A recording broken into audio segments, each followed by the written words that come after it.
Hatshepsut, pharaon, né vers 1508 avant notre ère.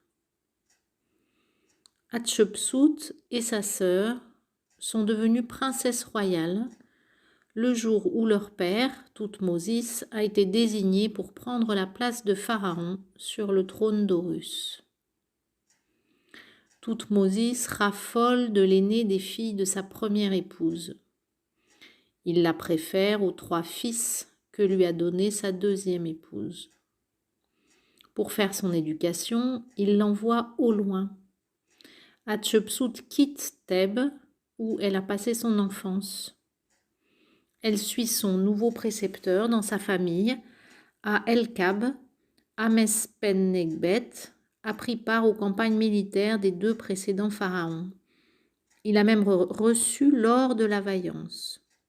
Il enseigne l'histoire de l'Égypte à la fillette à l'aide des récits de son vieux compagnon d'armes. Quand son précepteur est rappelé à Thèbes, Hatshepsut reste à El-Kab avec sa nourrice chérie, Satrei. Celle-ci lui fait découvrir la vie des paysans et des scribes, un quotidien que rythment les crues du Nil et les travaux des champs. Inondations, semailles, récoltes, comptage de grains, vendanges. La jeune fille ne doit rien ignorer de l'économie de son pays, car pour elle, son père est décidé à aller contre la tradition et à évincer ses fils.